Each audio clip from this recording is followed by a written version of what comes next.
Hello दोस्तों, आपका स्वागत है हमारे चैनल तने के वीडियोस में। महर्षि अयोध्या अपनी विद्या, तपस्या और उदारता के लिए बहुत प्रसिद्ध थे।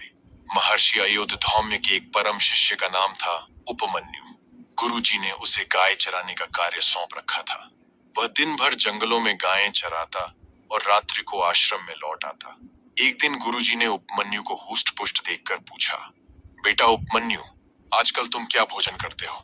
उपमन्यु ने नम्रता से कहा, भगवान, मैं भिक्षा मांगकर अपने शरीर का निर्वाह करता हूँ। गुरुजी ने कहा, बेटा, बिना गुरु को अर्पण किए भिक्षा को खा लेना पाप है।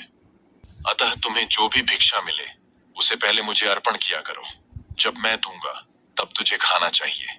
उपमन्यु ने बहुत अच्छा कहकर गुरुजी की आज्ञा मान लिया और वह प्रतिदिन भिक्षा लाकर अपने गुरुजी को अर्पण करने लगा। गुरुजी उसकी परीक्षा ले रहे थे, उसे कसौटी पर कस रहे थे। शिष्य को अग्नि में तपाकर कुंदन बना रहे थे। उपमन्यु जो भी भिक्षा लाता गुरुजी पूरी भिक्षा रख लेते थे, वह उसे खाने के लिए कुछ नहीं देते थे।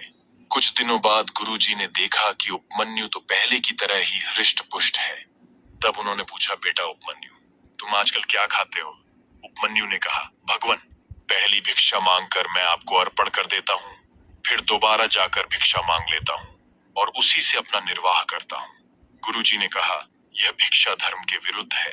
इससे गृहस्थों पर बोझ बढ़ेगा और दूसरे भिक्षा मांगने वालों को भी संकोच होगा। अतः आज से दोबारा भिक्षा मत मांगना। शिष्य ने गुरुजी की आज्ञा शिरोधार्य कर लिया और दूसरी बार भिक्षा मांगना छोड़ दिया। कुछ दिनों बाद गुरुजी ने फिर उपमन्यु को ज्यों का त्यों देखकर पूछा, उपमन्यु, अब तुम क्या खाते हो? उपमन्यु ने कहा, मैंने दोबारा भिक्षा लेना छोड़ दिया है। अब मैं केवल गायों का दूध पीकर रहता हूँ। गुरुजी ने कहा, ये तुम बड़ा अनर्थ कर रहे हो। मुझसे बिना पूछे गायों का दूध कभी नहीं पीना चाहिए। आज से गायों का दूध कभी मत पीना। शिष्य ने गुरुजी की यह बात भी मान ली और उसने अब गायों का दूध पीना भी छोड़ दिया। थोड़े दिनों बाद गुरुजी ने फिर उपमन्यु को ज्यों का त्यों देखकर पूछा, बेटा, तुम दोबारा भिक्षा भी नहीं मांगते, गायों का दूध भी नहीं पीते, फिर भी तुम्हारा शरीर ज्यों का त्यों बना है। तुम क्या खाते हो?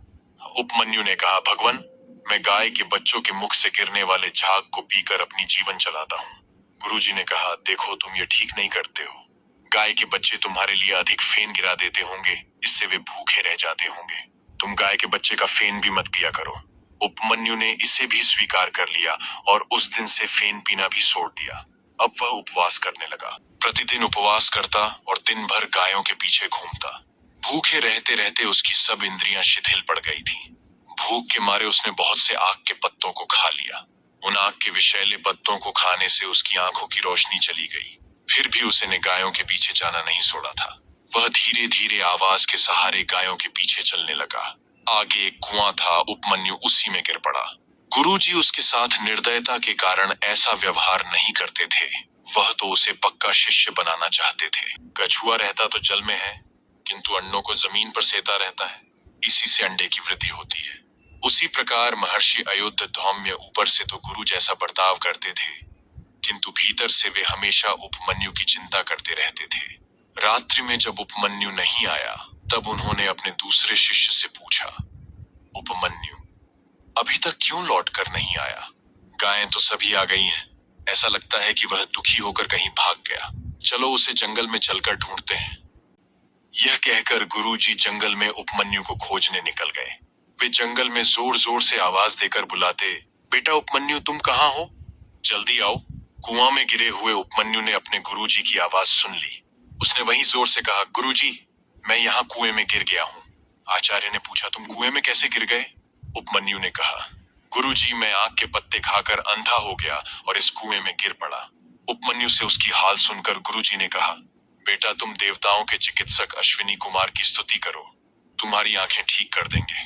तब उपमन्यु ने ऋग्वेद की अर्चाओं से अश्विनी कुमार की स्तुति की। उपमन्यु की स्तुति से प्रसन्न होकर अश्विनी कुमार उसके पास आए और बोले, तुम पहले यह पुआ खा लो। उपमन्यु ने कहा, देववर, मैं बिना आचार्य के निवेदन किए बिना आपकी आज्ञा का पालन नहीं कर सकता। अश्विनी कुमार ने कहा, यह तो दवाई है, इसे लेने से कोई हर्ज नहीं है। तुम्हारे गुरु की भी ऐसी ही अवस्था थी, तब तो उन्होंने खा लिया था। उपमन्यु ने नम्रता से कहा, मेरे गुरु क्या करते थे वह मुझे नहीं देखना है। मुझे तो उन्होंने जैसा कहा है वैसा मानना है। उपमन्यु से प्रसन्न होकर अश्विनी कुमार ने उसकी आंखें ठीक कर दी। उपमन्यु अपने गुरु को सब बातें बताकर उनके चरणों पर गिर पड़ा। गुरुदेव ने हृदय से उपमन्यु को आशीर्वाद दिया, बेटे तू वेद वेदांत का झाता, धर्मालंबी और महान पंडित बनेगा। अपने गुरु से आशीर्वाद पाकर उपमन्यु अत्यंत प्रसन्न था और सभी गुरु और शिष्य अपने आश्रम लौट गए।